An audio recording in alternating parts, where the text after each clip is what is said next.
Narendra Modi ji OBC नहीं पैदा हुए थे, आपके प्रधानमंत्री जनरल कास्ट पैदा हुए। तेली कास्ट के गुजरात में व्यक्ति पैदा हुए थे, ये ओबीसी नहीं पैदा हुए, ये जनरल कास्ट के आदमी है। ये ओबीसी जाति जनगणना कभी नहीं करने देगा।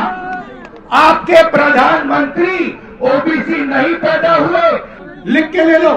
जाति जनगणना का काम कांग्रेस पार्टी और राहुल गांधी करके दिखाएगा। सदन में खड़े होकर नरेंद्र मोदी लगातार ओबीसी के बारे में जिक्र कर रहे होते हैं और बताते हैं कि उनकी जाति ओबीसी है और वो ओबीसी के बारे में बताते हैं और उसके बाद बताते हैं कि कांग्रेस ने देश के साथ अन्याय किया। और दूसरी तरफ भारत जोड़ो न्याय यात्रा पर निकली कांग्रेस से राहुल गांधी ने कहा कि किसने क्या न्याय किया है और किसने कितना अन्याय किया है यह जनता जानती है।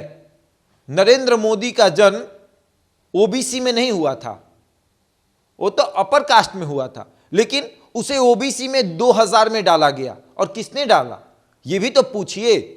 और आज ओबीसी ओबीसी कह रहे हैं, कभी कहते हैं जाति ही नहीं होती है, पहले कहते हैं कि हम ओबीसी है, उसके पहले कहते थे कि देश में कोई जाति ही नहीं है, अमीरी गरीबी दो जाति हैं, अब जाति जाति कर रहे हैं। राहुल गांधी का साफ कहना है कि देखिए सरकार आते ही सबसे पहला काम हमारा यह होगा कि जाति जनगणना, लिख के ले लो, जाति जनगणना का काम कांग्रेस पार्टी और राहुल गांधी करके दिखाएगा। और उसके बाद 50% पर जो ठप्पा लग गया, मतलब रोक लग गया कि एकदम 50% आरक्षण है, उस आरक्षण के दायरे को बढ़ा दिया जाएगा। उड़ीसा में फिलहाल राहुल गांधी की भारत जोड़ो न्याय यात्रा है। बिहार, झारखंड और उड़ीसा पहुंच चुकी है ये न्याय यात्रा। और न्याय यात्रा में जिस तरीके से भीड़ हो रही है, मानो कद जिस तरीके से बढ़ रहा है, नरेंद्र मोदी की मुश्किलें बढ़ रही हैं। कल सदन में खड़े होकर नरेंद्र मोदी जिस तरीके से अपनी बातों को रख रहे थे, मल्लिका अर्जुन खड़गे उनके बातों को जवाब दे रहे थे, लेकिन यह झलक रहा था कि राहुल गांधी की न्याय यात्रा से उनकी परेशानी बढ़ रही है।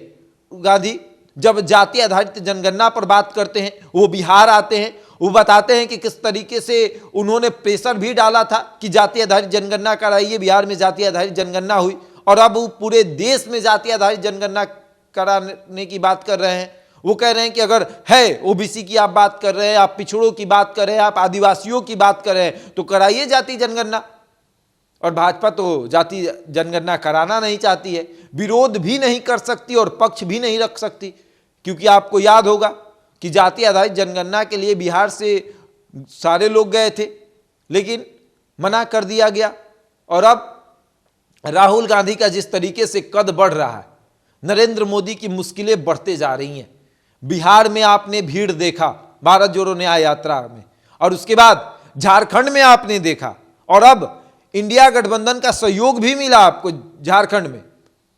नए मुख्यमंत्री जो हैं चंपई सोरेन, उन्होंने राहुल गांधी के साथ मंच साझा किया और बताया कि किस तरीके से हम मजबूत हैं। राहुल गांधी ये भी मानते हैं कि इंडिया गठबंधन से नीतीश कुमार चले गए हैं, लेकिन इंडिया गठबंधन कमजोर नहीं हुआ है। और इस यात्रा के बाद आप देखिएगा राहुल गांधी का वाकई में कद काफी बढ़ेगा। भारत जोड़ो यात्रा से जिस तरीके से राहुल गांधी का कद उभर कर सामने आया, पहले आप राहुल गांधी को जिस तरीके से देखते थे, आप बताते थे कि राहुल गांधी जो है वो अपने बंद कमरों में से, एसी कमरे से राजनीति करते हैं, लेकिन राहुल गांधी ने सबके उस सोच को गलत ठहराया, बताया कि नहीं, हम बंद कमरे से राजनीति को नहीं देखते हैं, हम जनता के बीच में जाते हैं, हम उनसे रूबरू होते हैं और तब राजनीति को समझते हैं। और अब भारत जोड़ो न्याय यात्रा भी एक तरीके का ये पहल है कि हम जनता के बीच में जाएंगे, उनके ऊपर जो अन्याय हो रहा है उसे देखेंगे और फिर न्याय की बात करेंगे।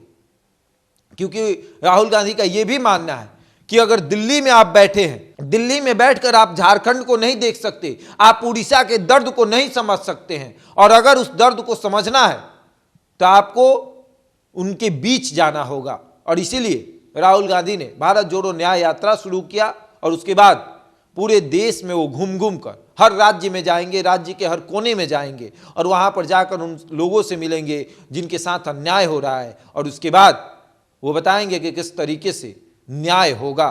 कांग्रेस आएगी, न्याय करेगी। बहरहाल इस खबर में इतना ही। बने रहे हमारे साथ और देखते रहें द इंडिया टॉप।